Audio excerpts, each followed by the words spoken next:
দর্শক, আজকে আমাকে প্রচুর পরিমাণ এইচএসসির স্টুডেন্টরা নক দিয়েছে।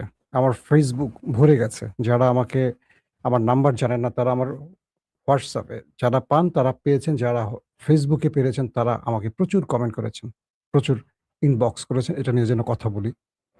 খুব আপসেটের সাথে বলতে হচ্ছে, খুব দুঃখের সাথে বলতে হচ্ছে, সারা দেশের চিত্র একটা, কিন্তু সরকার কোনো কিছু দেখতে পাচ্ছে না। আমার কেন যেন মনে হয় যে সরকারের দৃষ্টি এগুলো কিছু পড়ছে না। সরকার হয়তোবা এসি রুমে আছে, বা সরকার তার জনপ্রিয়তা বৃদ্ধির জন্য জনপ্রিয় কাজগুলোর দিকে মনোযোগ দিচ্ছে। মানুষের নজরে যে বিষয়গুলো নেই, কিন্তু সেই বিষয়গুলো সরকারকে আসলে ভাবা খুব জরুরি। আজকের যে বিষয়গুলো, কয়েকটা বিষয় আমি আপনাদেরকে তুলে ধরলে বুঝবেন। একটা ভিডিও দেখেন, তারপরে বুঝবেন যে আসলে কি ঘটতেছে দেশের ভিতরে।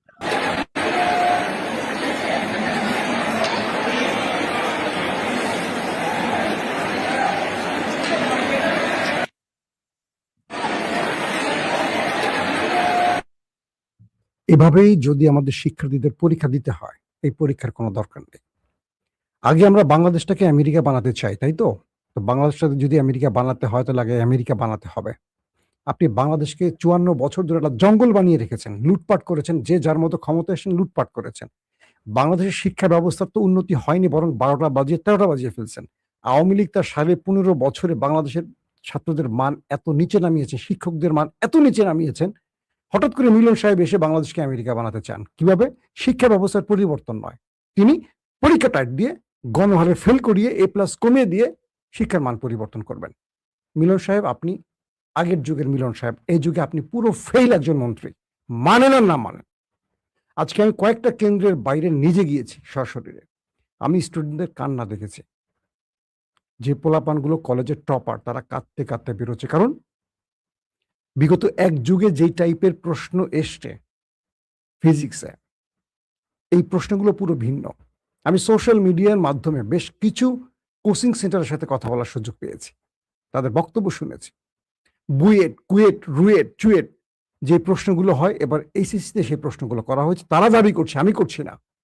বুয়েটের পোলাপান দাবি করছে এই প্রশ্নগুলো আমাদের জন্য আসে। রুয়েট, কুয়েট, চুয়েট তারা বলছে যে প্রশ্নগুলো বইতে নেই, যে প্রশ্নগুলো টিচাররা পড়ায় নেই, যে প্রশ্নগুলো কোনো স্টুডেন্টদের মগজের টিচাররা কোচিংয়ে কোনো প্রাইভেটে ধরানো হয়নি, এগুলো ছেলেরা পারবে কি করে? মিলন সাহেব, এক সরকার ছিল গণহারে অটো পাস দিয়ে সবাইকে, অশিক্ষিত সুশিক্ষিতকে এক করে ফেলছে। আপনি গণহারে ফেল করাবার যে ব্যবস্থাটা করছেন, এটা আমি মনে করি যে বিএনপিকে অনেক বড় বেকায়দায় ফেলে দিবে, যেটা হয়তো আপনি এখন বুঝতেছেন না। একটা জিনিস মনে রাখবেন, এই দেশে বিএনপি জামাত হাসিনার একটা পশম ছিঁড়তে পারে নাই, কিন্তু স্টুডেন্টরা পারছে। স্টুডেন্টের খেপানোর ব্যবস্থা কইরেন না। আসেন আজকে আপনাদেরকে প্রচুর ভিডিও দেখাবো, তারপর বুঝবেন যে কেন ক্ষেপে আছে। শুরুতে এত ক্ষেপে কথাগুলো বলছি কেন। আপনাদেরকে আমি আরেকটা ভিডিও দেখাচ্ছি। পরীক্ষামন্ত্রী, উনি শিক্ষামন্ত্রী না। কারণ উনি শুধু পরীক্ষা নিয়ে কথা বলতেছে, নকল নকল। আরে বাবা, এখন কি নকল হয়? উনি আগে পরীক্ষামন্ত্রী না হয়ে ওনার শিক্ষামন্ত্রী হইতে হবে, তারপর উনি পরীক্ষামন্ত্রী হবে। আমি শিক্ষামন্ত্রী হলে সবার আগে শিক্ষা ব্যবস্থা ভালো করব, তারপর পরীক্ষা নিয়ে চিন্তা করব।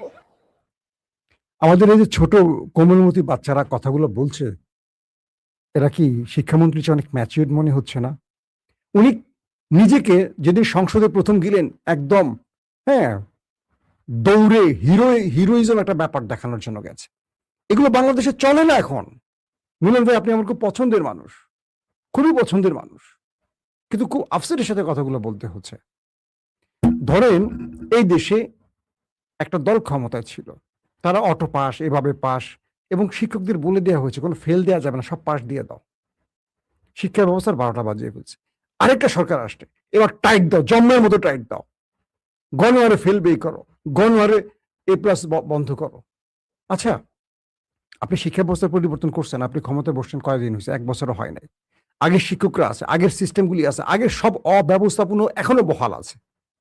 সেই অব্যবস্থাপনার মধ্য দিয়ে আপনি হঠাৎ করে একটা ক্যাম্পাসে, একটা কলেজে টাইট দিলেন, প্রশ্ন হার্ড করলেন, প্রশ্ন করলেন আপনি বুয়েট, কুয়েট, চুয়েটের স্টাইলে, যে প্রশ্নগুলো ইন্টারমিডিয়েট পোলাপান কখনো পড়েনি, তারা খাতা কি লিখবে? গণহারে ফেল দিয়ে আপনি কি ক্রেডিট নেবেন? আমার মনে হয় এইচএসসি শিক্ষার্থীদের রাস্তা নামা উচিত মিলনের বিরুদ্ধে, একদম স্ট্রেটলি বলছি। এটা রীতিমতো একটা ফাইজলামি হয়েছে ছাত্রদের জন্য। আসেন আমি আপনাদেরকে আরো কিছু ভিডিও দেখাই।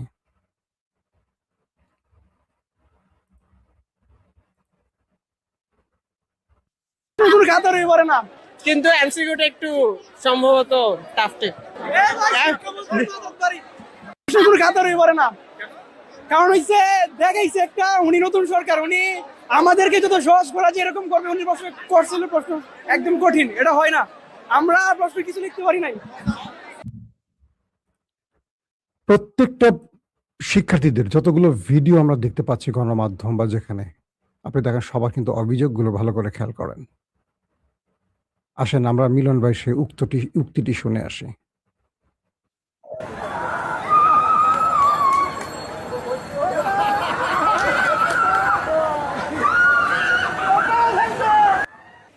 দেশের এই পরিস্থিতির মধ্যে দেশে পরীক্ষা হচ্ছে, চট্টগ্রামে পরীক্ষা পেছানো হলেও সারা দেশে পরীক্ষা বহাল আছে। এই দেখেন দৃশ্য, এটা কিন্তু চট্টগ্রামের দৃশ্য না, এটা ঢাকার দৃশ্য।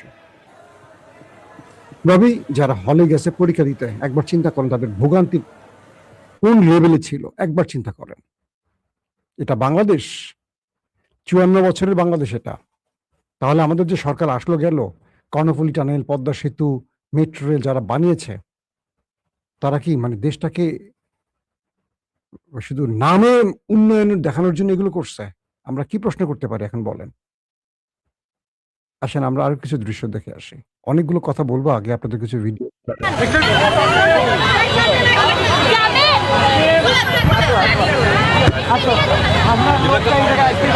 মিলন জিন্দাবাদ, মিলন জিন্দাবাদ, মিলন জিন্দাবাদ।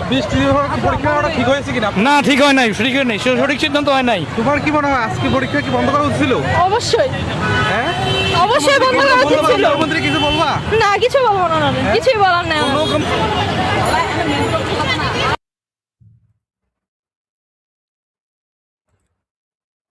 শিক্ষার্থীদের ভোগান্তির লেভেলটা কোন লেভেলে গেছে, কারণ আমি আপনাদেরকে আরো কিছু ভিডিও দেখানোর চেষ্টা করি।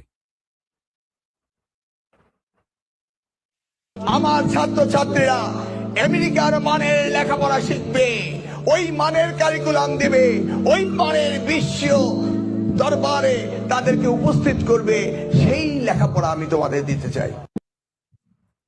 জি মিলন ভাই, আপনি আমি হাসবো না কাঁদবো, আপনি আমেরিকার মানি লেখাপড়া দিয়েছেন। আসেন কয়েকটা কথা বলি আগে। আজকে যে পরীক্ষাটা ছিল, সেই পরীক্ষা ফিজিক্স বোধহয় সায়েন্সের জন্য ছিল।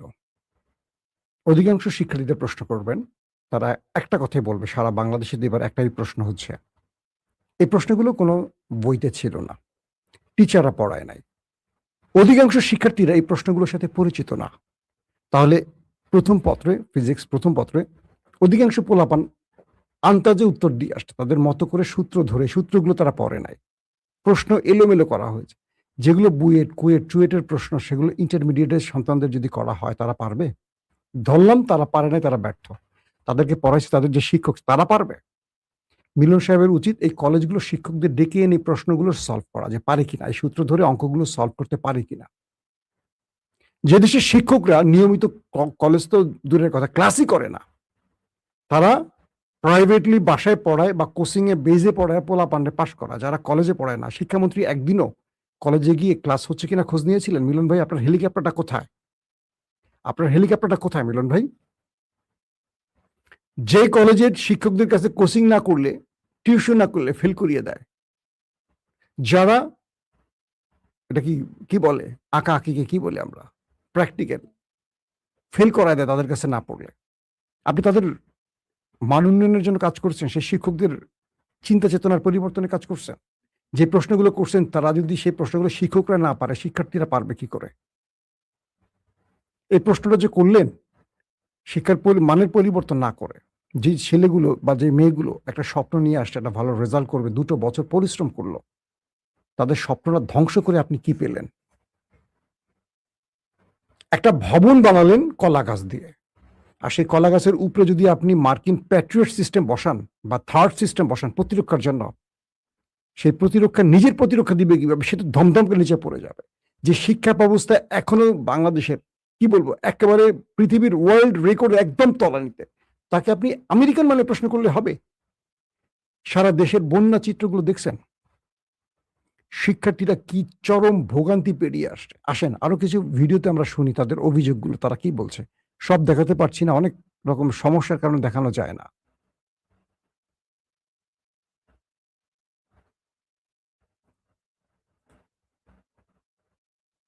আল্লাহ আল্লাহ দেখেন দেখেন দেখেন দেখেন উপরে গেছে দেখেন দেখেন দেখেন দেখেন দেখেন দেখেন দেখেন দেখেন এই ধরেন ধরেন ভাই ধরেন আল্লাহ দেখেন দেখেন দেখেন দেখেন দেখেন দেখেন আল্লাহ দেখছেন পানি শুকে ওই যে প্রবলেমের ভিতরে পড়ে গেছে দেখছেন দেখছেন। মাননীয় প্রধানমন্ত্রী, আপনি বিষয়গুলো ভালো করে দেখবেন। দেশের ক্রাইসিসগুলি হয়তো আপনার নজরে কেউ আনছে না। দেশের পরিস্থিতি ভয়াবহ খারাপের দিকে যাচ্ছে সারা দেশে, বন্যা পরিস্থিতি, বৃষ্টির কারণে। আমরা ফ্যামিলি কার্ডের আগে চাই আমাদের দেশের এই যে পানি নিষ্কাশন বা বৃষ্টি হলে বা বন্যা হলে দেশের যে পরিস্থিতি, এটা বন্ধ করা হোক। প্রতি বছর এগুলো হবে, প্রতি বছরই বৃষ্টি হবে, বন্যা আসবে। এখান থেকে আমাদের বাঁচার উপায়টাকে একবার বের করেন। পুরো ঢাকাটাকে না, পুরো বাংলাদেশটাকে একটা পরিকল্পিত ড্রেনেজ ব্যবস্থা করে দেন। 54 বছর ধরে এগুলো আর দেখতে চাই না। মানুষের লাইফ এভাবে শেষ হয়ে যাচ্ছে। একটা দেশ এভাবে চলতে পারে না। ভাই কিন্তু যে প্রশ্ন আইছে ভাই বিশবা মুনা ভাই, এত কঠিন প্রশ্ন আইছে ভাই, পরের বছর ইনশাআল্লাহ আবার দেখা হইব। খুবই বাজে, এত বাজে কোশ্চেন আর জীবনে দেখি না। প্রত্যেকটা পোলাপানের অভিযোগ, এত হার্ড প্রশ্ন আগে কখনো দেখে নাই। মানে তারা তো পরীক্ষা যারা দেয় তারা কিন্তু আগের প্রায় 10-12 বছর প্রশ্নগুলো মিলিয়ে একটা অবস্থা তৈরি করে তারপর তারা লেখাপড়া করে। এখন আপনি তাদেরকে কি তুলে দিয়েছেন আর তারা কি পেয়েছে আর কি পরীক্ষা দিয়েছে, এটা আসলে মাথায় কাজ করছে না। আমাদের পাটোয়ারির একটা বক্তব্য শুনে আসি। এলাকার ভাই, উনি খুব সজ্জন ব্যক্তি, খুব সুন্দর ভাব দেখায় আরই। তো বাংলাদেশের সকল মন্ত্রীরা এমন একটা ভং ধরে থাকে যে সেই সবচেয়ে ভালো লোক। তো আপনি যদি ভালো লোক হন, আপনার একটা সন্তান সাঁতার কেটে পরীক্ষা দিতে যাচ্ছে, এইচএসসি পরীক্ষার্থী, এবং তার সাথে যে মা আছে বাবা আছে, এতটুকু হাঁটু পরিমাণ রাস্তায় পানি, সে গিয়ে গর্তের মধ্যে পড়তেছে, আপনার চোখে লজ্জা শরম নাই যে আপনি এই ব্যবস্থাটা দেখতে পান না?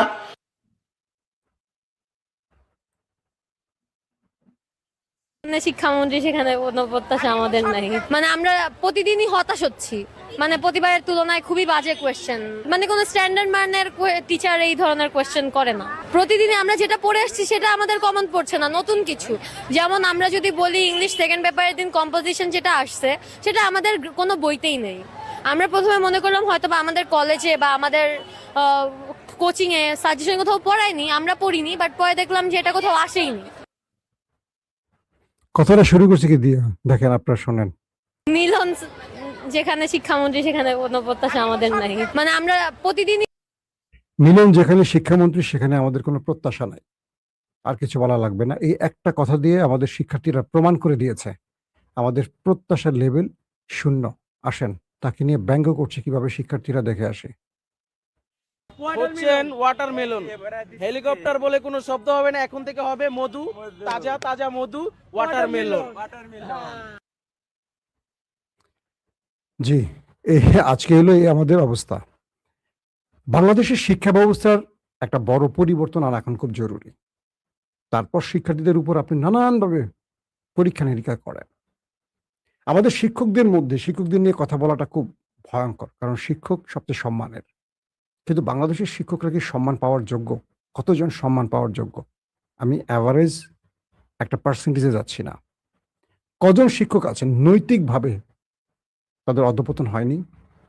কজন শিক্ষক আছেন বুকে হাত দিয়ে বলেন আজকে কোন একটি কেন্দ্রে একটি মেয়ে অসুস্থ হয়ে পড়ে গেছে, বাকি শিক্ষকরা বলছে মেয়েটা নাটক করছে, কেউ তাকে তুলে ধরছে না।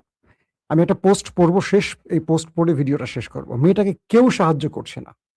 পরে একজন নারী শিক্ষিকা এসে তখন বুঝলেন যে তার মেয়েটা আসলে অজ্ঞান হয়ে পড়ে গেছে, তখন তাকে তুলে নিলেন। অথচ 4 জন শিক্ষক আসলো আর বললো মেয়েটা নাটক করছে, পরীক্ষা পারছে না বলে নাটক করছে।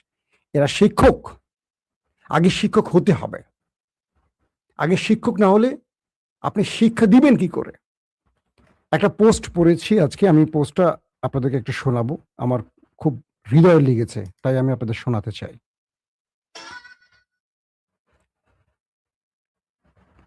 শিক্ষামন্ত্রী মিলন আজকে জোর করে এইচএসসি পরীক্ষাটা নিয়েছে। দেশের চারদিকে বন্যা, জলাবদ্ধতা দেখে স্টুডেন্টরা ভেবেছিল হয়তো তাদের পরীক্ষা একটু মায়াদয়া করা হবে, পরীক্ষা পেছানো হবে। কিন্তু নির্দয় শিক্ষামন্ত্রী সেসব করেনি। সে নিজের ইগো বাঁচাতে হুট করে রাত 7টায় ঘোষণা দিয়েছে পরীক্ষা হবে।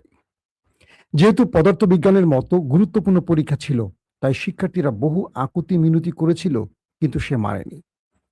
তাই আজকে স্টুডেন্টরা বৃষ্টি মাথায় নিয়ে পরীক্ষার হলে গিয়েছে।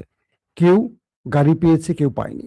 গাড়ি না পেয়ে কেউ কেউ কোমর সমান পানি হেঁটে পরীক্ষা দিতে গিয়েছে। হাঁটতে গিয়ে এক পরীক্ষার্থী মেয়ে বারবার পড়ে যাচ্ছিল। তার ইউনিফর্ম, প্রবেশপত্র সবকিছু ভিজে যাচ্ছিল, কিন্তু তবুও সে উঠে দাঁড়িয়েছে।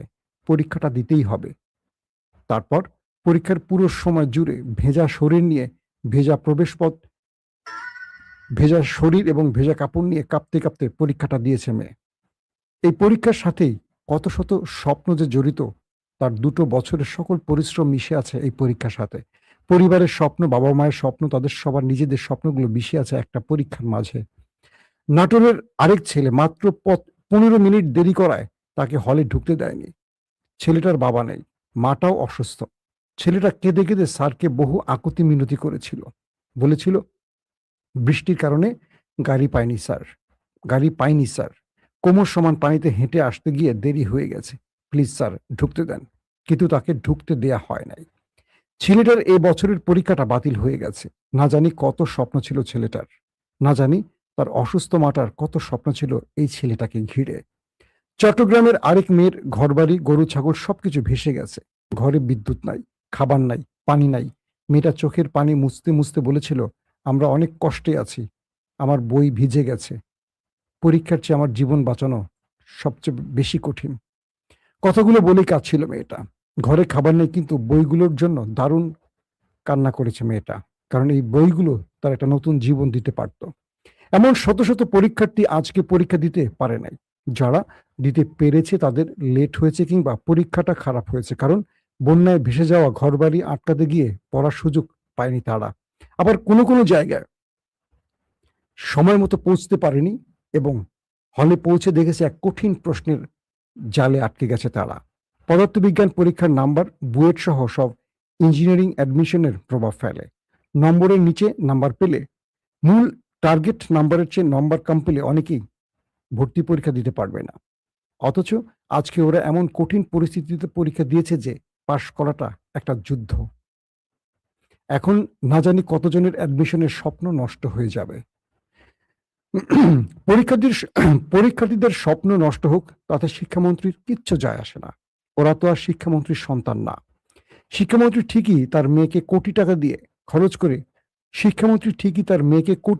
খরচ করে আমেরিকার John Jay of Criminal Justice কলেজে পড়িয়েছে।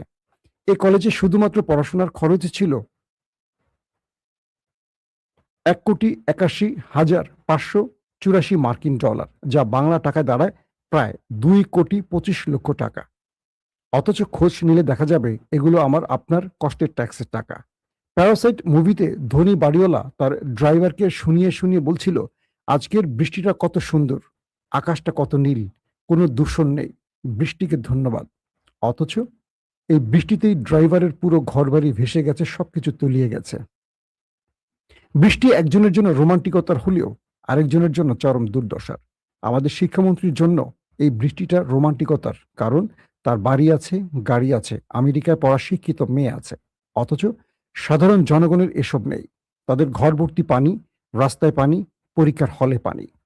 এইচএসসি পরীক্ষা শেষ হবার কিছুদিন পরে রেজাল্ট দেবে। সেদিন স্টেজে উঠে শিক্ষামন্ত্রী হাসি মুখ করে কড়া ভাষণ দেবে, নিজের ক্রেডিট নেবে।